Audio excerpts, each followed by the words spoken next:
Educated Bulls ಅಂತೇಳಿ ಒಂದು ಮೂವಿಯನ್ನ GK. Muthuraj ಅವರ ನಿರ್ದೇಶನದ ಒಂದು ಕೂಸಾಗಿ ಸಿನಿಮಾ ಹೊರ ಬರ್ತಾ ಇದೆ. ಅದು ಈ ಒಂದು ಮೂವಿನಲ್ಲಿ ನಿಮ್ಗೆ ಏನಿಸ್ತು ನಿಮ್ಮ ಒಂದು ಹೊಸ ಅನುಭವದಲ್ಲಿ? ನಾನು ಅನ್ಕೊಂಡೇ ಇರ್ಲಿಲ್ಲ ನಾನು ಈ ತರ ಒಂದು ಮೂವಿ ಮಾಡ್ತೀನಿ ಈ ತರ ಎಲ್ಲ, ಬಟ್ ನನ್ಗೆ ಆಕ್ಟಿಂಗ್ ಮೇಲೆ ತುಂಬಾ ಪ್ಯಾಷನ್ ಇತ್ತು. ನಾನು ಮೊದ್ಲು ಟಿಕ್ ಟಾಕ್ ಇಂದ ಸಹ ನಾನು ವಿಡಿಯೋಸ್ ಎಲ್ಲ ಮಾಡ್ತಾ ಇದ್ದೆ, ರೀಲ್ಸ್, ಇನ್ಸ್ಟಾಗ್ರಾಮ್ ಎಲ್ಲ ರೀಲ್ಸ್, ಟಿಕ್ ಟಾಕ್ ಎಲ್ಲ ಮಾಡ್ತಾ ಇದ್ದೆ. ಹಂಗೆ ಈಗ ನಂದು ಎಜುಕೇಶನ್ MBA ಮಾಡ್ತಾ ಇದ್ದೀನಿ ನಾಗಾರ್ಜುನ ಕಾಲೇಜಲ್ಲಿ. ಅದ್ರ ಜೊತೆಗೇನೆ ನನ್ಗೆ ಆಕ್ಟಿಂಗ್ ಮೇಲೆ ಇಂಟ್ರೆಸ್ಟ್ ಇತ್ತು.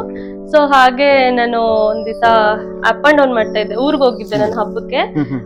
ನನ್ ಕಾಲೇಜಲ್ಲಿ ಫೆಸ್ಟ್ ಇತ್ತು. ಆವತ್ತಿನ ದಿವಸ ನಾನು ಊರಿಂದ ಸ್ವಲ್ಪ ಚೆನ್ನಾಗಿ ರೆಡಿ ಆಗ್ಬಿಟ್ಟು ಊರಿಂದ ಟ್ರಾವೆಲ್ ಮಾಡಿದೆ ಬಸ್ಸಲ್ಲಿ. ಮಾರ್ನಿಂಗ್ ಯಾರು ಎದ್ದಿರ್ಲಿಲ್ಲ ನಾನು ಡ್ರಾಪ್ ಮಾಡೋದಕ್ಕೆ. ಸೊ ಬಸ್ಸಲ್ಲೇ ನಾನು ಹೊರಟ್ ಬಂದಿದ್ದೆ. ಅಲ್ಲಿ ಜೈರಾಮ್ ಡಾಕ್ಟರ್ ಸರ್ ಅಂತ ಇದಾರೆ ಚಿಕ್ಕಬಳ್ಳಾಪುರದವರು. ಅವರು ಇಲ್ಲಿ ವರ್ಕ್ ಮಾಡ್ತಾರೆ ಕಿಡ್ನಿ ಈ ಹಾಸ್ಪಿಟಲ್ ಅಲ್ಲಿ. ಅವರು ಟ್ರಾವೆಲ್ ಮಾಡ್ಬೇಕಾದ್ರೆ ನಾನು ಫುಲ್ ಬಸ್ ಯಾವ್ದು ಸಿಗ್ತಾನೆ ಇಲ್ಲ, ಆಚೆ ಕಡೆ ನಿಂತಿದ್ದೆ. ಅವರೇ ನನ್ನ ಕರೆದ್ಬಿಟ್ಟು ಸೀಟ್ ಕೊಡ್ಸ್ಬಿಟ್ಟು ಅವ್ರು ನನ್ಗೆ ಕುತ್ಕೊಂಡು ಈ ತರ ಹಂಗೆ ಕಾನ್ವರ್ಸೇಷನ್ ಮಾಡ್ತಾ ಇದ್ವಿ. ಸೊ ಹಾಗೆ ಅವರು ನೀನೇನ್ ಓದ್ತಾ ಇದ್ಯಾ, ಎಲ್ಲಿರೋದು ಆತರ ಎಲ್ಲ ಕ್ಯಾಶುಯಲ್ ಆಗಿ ಕೇಳಿದ್ರು. ಆಮೇಲೆ ನಿನ್ಗೆ ಏನಾಗ್ಬೇಕಂತ ಇಷ್ಟ, ನಿನ್ಗೆ ದೊಡ್ಡೋಳಾದ್ಮೇಲೆ ಏನಾಗ್ಬೇಕಂತ ಇದೆ ನಿನ್ಗೆ ಅಂದ್ರು. ನಾನು ಈ ತರ MBA ಮಾಡ್ತಾ ಇದೀನಿ, ನನ್ಗೆ ಆಕ್ಟಿಂಗ್ ಅಲ್ಲಿ ಇಷ್ಟ, ನನ್ಗೆ ರೀಲ್ಸ್ ಇದೆಲ್ಲ ಮಾಡ್ತೀನಿ ಅಂತ ಹೇಳಿದಕ್ಕೆ ಅವರು ಮುದ್ರಾಜ್ ಸರ್ ಫ್ರೆಂಡ್ ಅವರು. ಮುದ್ರಾಜ್ ಸರ್ ಡೈರೆಕ್ಟರ್ ಸರ್ ಅವರ ಫ್ರೆಂಡ್ ಅವರು. ಸೊ ಅವರು ಹೇಳಿದ್ರು ಈ ತರ ಇದಾರೆ ನೀನು ಮಾಡ್ತೀಯ ಅಂತ. ಬಟ್ ನನ್ಗೆ ಆಲ್ರೆಡಿ ಈ ಇನ್ಸ್ಟಾಗ್ರಾಮ್ ಅಲ್ಲಿ ಆಗಿರ್ಲಿ ಎಲ್ಲ ಕಡೆ ಆಗಿರ್ಲಿ ನನ್ಗೆ ಆಪರ್ಚುನಿಟೀಸ್ ಬಂದಿತ್ತು. ನನ್ಗೆ ಆತರ ಹೋಗಕ್ ಭಯ. ನನ್ಗೆ ನಮ್ಮ ಮನೇಲಿ ಅಂದ್ರೆ ಫ್ಯಾಮಿಲಿನ ಸಪೋರ್ಟ್ ಮಾಡ್ತಾರೆ, ಬಟ್ ಅವ್ರಿಗೆ ಭಯ ಇರುತ್ತಲ್ವಾ, ಈಗಿನ ಫಿಲಂ ಇಂಡಸ್ಟ್ರಿಯಲ್ಲಿ ಸ್ವಲ್ಪ ಕಷ್ಟ ಆಗುತ್ತೆ ಅಂತ ಅನ್ಬಿಟ್ಟು ನನ್ಗೂ ಹೋಗಕ್ ಅಷ್ಟೊಂದು ಇಂಟ್ರೆಸ್ಟ್ ಇರ್ಲಿಲ್ಲ ಆ ತರದಕ್ಕೆ.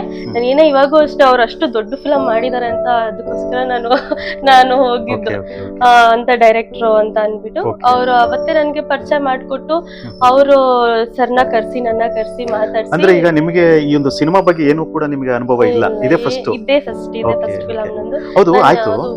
ಅನುಭವ ಇರ್ತಕ್ಕಂತ ಆರ್ಟಿಸ್ಟ್ಗಳ ಜೊತೆಲಿ ಮಾಡ್ತಾ ಇದೀರಾ ಅಥವಾ?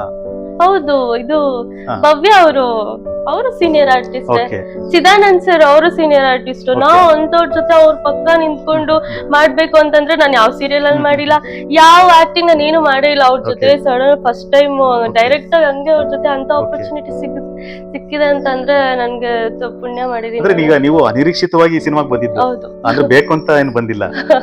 ನೋಡಿ, ಇವರು ಬಸ್ ಅಲ್ಲಿ ಪ್ರಯಾಣ ಮಾಡುವಂತ ಸಂದರ್ಭದಲ್ಲಿ ಒಬ್ಬರಿಗೆ ಪರಿಚಯ ಆಗಿ ಅವರು ಇವ್ರನ್ನ ನೋಡ್ಬಿಟ್ಟು ಮಾತಾಡ್ಸಿದ್ದಾರೆ. ಕ್ಯಾಶುಯಲ್ ಆಗಿ ಮಾತಾಡುವಾಗ ಒಂದು ಸಿನಿಮಾಗೆ ಆಕ್ಟಿಂಗ್ ಮಾಡ್ತೀಯನಮ್ಮ ಅಂತ. ಸೊ ಅವಾಗ ಇವರು ಮನೆಯಲ್ಲಿ ಕೇಳ್ತೀನಿ ಅಂತ ಹೇಳಿ ಮನೆಯಲ್ಲಿ ಬಂದು ಡಿಸ್ಕಸ್ ಮಾಡಿ ಆಮೇಲೆ ಇವರು ಒಪ್ಕೊಂಡಿರುವಂತ ಒಂದು ಸಂದರ್ಭ. ಸೊ ಅಲ್ಲಿ ಪರಿಚಯ ಆಗಿದ್ದು, ಬಸ್ಸಲ್ಲಿ ಪರಿಚಯ ಆಗಿದ್ದು, ಪ್ರಯಾಣ ಮಾಡುವಂತ ಸಂದರ್ಭದಲ್ಲಿ ಪರಿಚಯ ಆಗಿದ್ದು. ಇವತ್ತು ಸಿನಿಮಾ, ಒಂದು ದೊಡ್ಡ ಸಿನಿಮಾಗೆ ಬೆಳ್ಳಿತೆರೆ ಮೇಲೆ ಬರುವಂತ ಒಂದು ಅವಕಾಶ ನಿಮ್ಗೆ ಹೇಗೆ ಅನಿಸ್ತದೆ? ನಿಮ್ಗೆ ಇದೆಲ್ಲ ಖುಷಿ ಅನಿಸ್ತಾ ಇದೆಯಾ? ನನ್ಗೆ ಅದೇ ಹೇಳಿ, ನನಗೆ ತುಂಬಾ ಇಷ್ಟ ಇದೆಲ್ಲ. ನಂಗೆ ಆಕ್ಟಿಂಗ್, ನನ್ಗೆ ಈ ಫೀಲ್ಡ್ ಅಲ್ಲೇ ನನಗೆ ಕಂಫರ್ಟ್.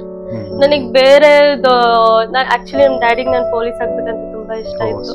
ಅವರು ನನ್ನ NCCಗೆ ಎಲ್ಲ ನಾನು ಏನೇನ್ ಆಕ್ಟಿವಿಟೀಸ್ ಇದೆ ಕಾಲೇಜಲ್ಲಿ ಎಲ್ಲಾ ಮಾಡ್ತಿದ್ದೆ, ಕಲ್ಚರ್, ಡ್ಯಾನ್ಸ್ ಎಲ್ಲಾ ಮಾಡ್ತಾ ಇದ್ದೆ. ಬಟ್ ಇಂತ ಒಂದ್ ಚಾನ್ಸ್ ಸಿಕ್ಕಿದ್ದು ನನಗೆ ಒಂಥರ ದೊಡ್ಡದು. ಅಂದ್ರೆ ಈಗ ನಿಮ್ಗೆ ಈ ಒಂದು ಸಿನಿಮಾದಲ್ಲಿ ನೀವು ಫಸ್ಟ್ ಕತೆ ಕೇಳಿ ಇಷ್ಟಪಟ್ಟಿದ್ದೀರಾ? ಹೌದು, ಅವರು ಸರ್ನ ಮುದ್ರಾಜ್ ಸರ್ನ ಫಸ್ಟ್ ಮೀಟ್ ಆದಾಗ ಅವರು ಕತೆ ಎಲ್ಲ ಹೇಳಿದ್ರು ನನ್ಗೆ. ಈ ತರ ಎಲ್ಲ ಕಂಪ್ಲೀಟ್ ಆಗಿ ಎಕ್ಸ್ಪ್ಲೈನ್ ಮಾಡಿದ್ರು. ಮತ್ತೆ ಫಸ್ಟ್ ಗೆ ಅವ್ರ ಕತೆಗೂ ಮುಂಚೆ 4 ಜನ ಹೀರೋ, ನೀನೊಬ್ಳೆ ಅಂದಾಗ ಸ್ವಲ್ಪ ಭಯ ಆಯ್ತು.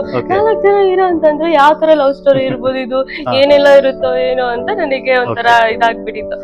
ಆಮೇಲಿಂದ ಅವರು ಫುಲ್ ಕತೆ ಹೇಳ್ಬೇಕಾದ್ರೆ ಒಂಥರ ಇಂಟ್ರೆಸ್ಟಿಂಗ್ ಆಗಿ ಸಖತ್ತಾಗಿ. ಈ ಇದ್ರಲ್ಲಿ ಯಾರು ಈ ತರ ಮಾಡಕ್ಕೆ ಆಗಲ್ಲ, ಯಾಕಂದ್ರೆ ಇವಾಗ ಏನಿದ್ರು ಲವ್ ಸ್ಟೋರಿ ತಗೊಳ್ತಾರೆ, ಓಡಿ ಬಡಿ ಫುಲ್ ಏನು ಬಿಲ್ಡಪ್. ಇವಾಗೆಲ್ಲ ಎಲ್ಲ ಫಿಲಮ್ಸ್ ಇವಾಗ ಬಿಲ್ಡಪ್ ಆಗೋಗ್ಬಿಟ್ಟಿದೆ. ಅವ್ರವ್ರ ಮೆಸೇಜ್ ಇರೋ ಅಂತದ್ ಯಾವ್ದು ಇಲ್ಲ, ಎಲ್ಲ ಇವಾಗ ಬರೋ ಫಿಲಮ್ಸ್ ಎಲ್ಲ ಬರೀ ಬಿಲ್ಡಪ್ ಆಗೋಗ್ಬಿಟ್ಟಿದೆ. ಸೊ ನನ್ಗೆ ಆತರ ಇದ್ದಿದ್ರು ನಾನು ಇದು ಮಾಡ್ತಾ ಇದ್ದೆ, ಅಯ್ಯೋ ಮತ್ತೆ ಈ ತರ ಹೀರೋನೇ ಮಾಡ್ತಾರೆ, ನಮ್ಮನೆಲ್ ತೋರಿಸ್ತಾರೆ ಅಂತ ಆತರ ಇದ್ದಿದ್ರು. ಬಟ್ ಇದ್ರಲ್ಲಿ ಏನಂತಂದ್ರೆ ಸರ್ ಹೀರೋಯಿನ್ ಜಾಸ್ತಿ ಹೈಲೈಟ್ ಮಾಡ್ಬಿಟ್ರಲ್ಲ, ನನ್ಗೂ ಅದು ಬೇಕಿತ್ತು ಅಂದ್ಬಿಟ್ಟು ನಾನು.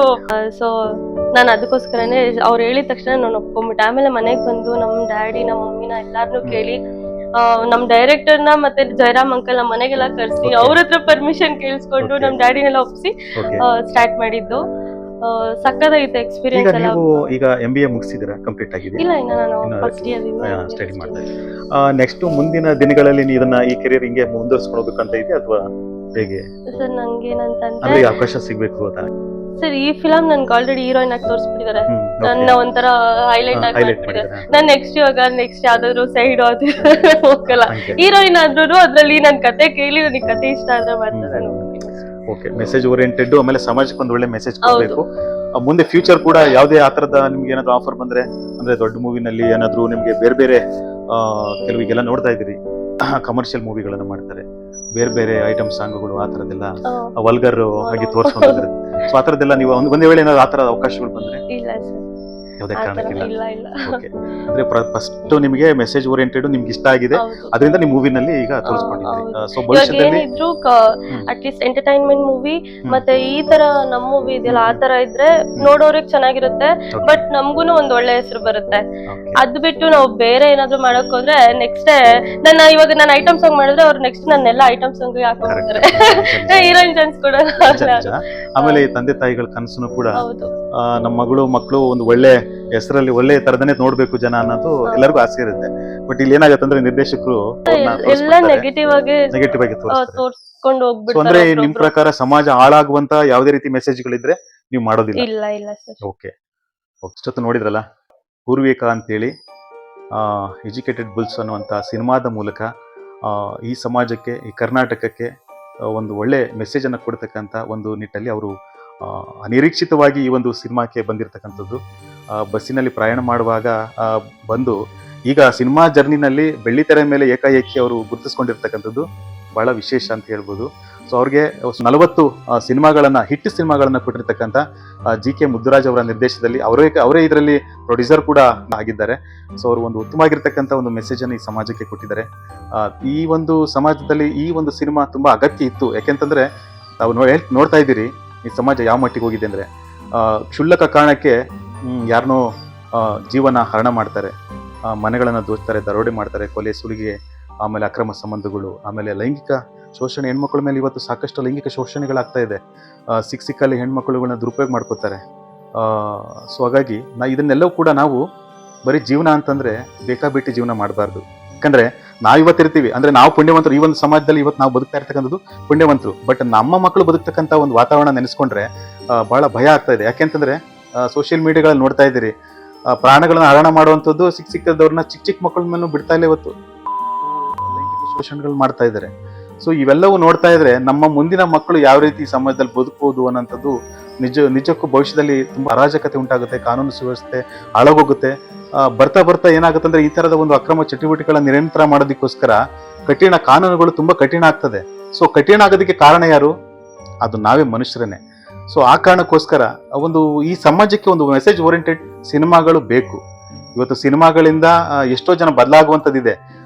ರಾಜ್ಕುಮಾರ್ ಮೂವಿಗಳನ್ನ ನೋಡಿದಾಗ ಬಂಗಾರದ ಮನುಷ್ಯ ಎಷ್ಟೋ ಜನ ಇವತ್ತು ಹಳ್ಳಿ ರೈತರುಗಳನ್ನ ಜೀವನನೇ ಬದಲಾಯಿಸ್ಬಿಡ್ತು. ಎಷ್ಟೋ ಜನ ಗೌರ್ಮೆಂಟ್ ಕೆಲಸದವರು ಬಿಟ್ಟು ಹೋಗಿ ಅವರು ಜಮೀನುಗಳಲ್ಲಿ ದುಡಿಯೋಕೆ ಶುರು ಮಾಡಿದ್ರು.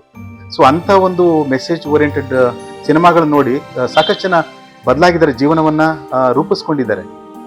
ಆದರೆ ಇವತ್ತು ನಾವು ನೋಡ್ತಾ ಇದ್ದೀವಿ ಸೋಷಿಯಲ್ ಮೀಡಿಯಾಗಳಲ್ಲಿ ಪ್ರತಿ ಕ್ಷಣವೂ ಕೂಡ ಮಕ್ಕಳು ಇವತ್ತು ಊಟ ಮಾಡುವಾಗಲೂ ಕೂಡ ಮೊಬೈಲ್ ಇಟ್ಕೊಳ್ದಿರಾ ಅವ್ರು ಊಟ ಸೇರೋದಿಲ್ಲ. ಅಪ್ಪ ಅಮ್ಮ ಎಷ್ಟು ಕಷ್ಟಪಟ್ಟಿದ್ದಾರೆ ಯಾವುದು ಕೂಡ ಅವ್ರ ಗಮನಕ್ಕೆ ಬರಲ್ಲ. ಅವ್ರಿಗೇನು ಎಂಟರ್ಟೈನ್ಮೆಂಟ್ ತಗೋತಾ ಇರಬೇಕು, ಅದರಲ್ಲಿ ಒಳ್ಳೇದು ಬರುತ್ತೆ ಕೆಟ್ಟದ್ದು ಬರುತ್ತೆ. ಸೊ ಇಂಥ ಒಂದು ಮೆಸೇಜ್ಗಳನ್ನ ಡೈರೆಕ್ಟರ್ಗಳು ಕೊಡ್ಬೇಕಾಗುತ್ತೆ ಈ ಸಮಾಜಕ್ಕೆ. ಬರೀ ದುಡ್ಡು ಮಾಡ್ಕೊಂಡು ಸಿನಿಮಾಗಳನ್ನ ತೋರಿಸಿ ಎಂಟರ್ಟೈನ್ಮೆಂಟ್ ಮಾಡಿ ಹೋಗೋದಂತ ಅಲ್ಲ. ನಮ್ಮ ಕರ್ನಾಟಕದ ಜನಗಳು ಈ ತರದ ಸಿನಿಮಾಗಳನ್ನ ನೀವು ಸಪೋರ್ಟ್ ಮಾಡಬೇಕು. ಇದೇ ಜೂನ್ ತಿಂಗಳು 19ನೇ ತಾರೀಕು ಎಜುಕೇಟೆಡ್ ಬುಲ್ಸ್ ಮೂವಿ ರಿಲೀಸ್ ಆಗ್ತಾ ಇದೆ. ಎಲ್ಲರೂ ಕೂಡ ನೋಡಬೇಕು. ಆ ಒಂದು ಟೀಮ್ಗೆ ಎಲ್ಲರೂ ಕೂಡ ಅರಸಬೇಕು ಅಂತೇಳಿ ನಾನು ಈ ಸಂದರ್ಭದಲ್ಲಿ ಹೇಳೋದಕ್ಕೆ ಬಯಸ್ತೇನೆ. ಇದು ನ್ಯಾಯ ಮಾಧ್ಯಮ ಯೂಟ್ಯೂಬ್ ಚಾನಲ್. ಎಲ್ಲರೂ ಕೂಡ ಈ ಒಂದು ವಿಡಿಯೋವನ್ನ ಲೈಕ್ ಮಾಡಿ, ಶೇರ್ ಮಾಡಿ, ಅದೇ ರೀತಿ ಸಬ್ಸ್ಕ್ರೈಬ್ ಮಾಡೋದನ್ನ ಮರಿಬೇಡಿ ಅಂತ ಹೇಳ್ತಾ ಎಲ್ರಿಗೂ ನಮಸ್ಕಾರ.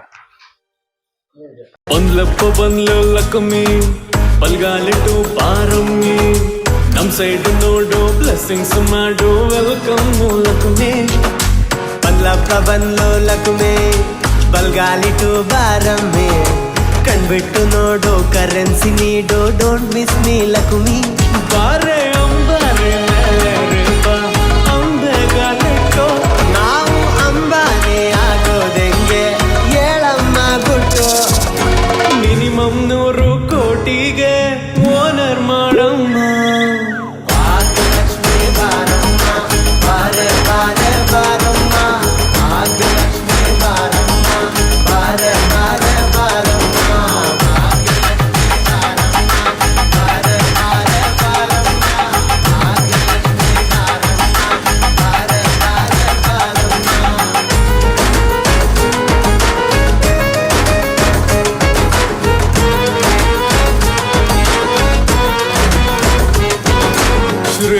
ಒಂಥರ ಲಿಸ್ಟ್ ಅಲ್ಲಿ ನಾ ನಂಬರ್ 1 ಆಗಿರಬೇಕು. ನಾ ಮುಟ್ಟಿದೆಲ್ಲ ಚಿನ್ನ ಆಗೋದ್ರೆ ಅಷ್ಟೇನೆ ಸಾಕು. ಈಸ್ಟಿಂದ ಆ ವೆಸ್ಟ್ವರೆಗೂ ನಂದೇನೆ ಪ್ಲಾನೆಟ್ ಇರಬೇಕು. ವರ್ಲ್ಡ್ ವೈಡ್ ಅಲ್ಲಿ ನಾನೊಬ್ಬನೇ ಕುಬೇರನಾಗಿ ಬೆಳಿಬೇಕು. ಭಾಗ್ಯಲಕ್ಷ್ಮಿ ಒಂಟೆ ಆಗೋತೀನಿ ನಾ star. Lucky hand one time touch me ಲೈಫೇ ಸೂಪರ್. ಸ್ವಿಸ್ ಬ್ಯಾಂಕ್ ಅಲ್ಲಿರೋ ದುಡ್ಡೆಲ್ಲ ನಂಗೆ ಸಿಗಲಮ್ಮಿ.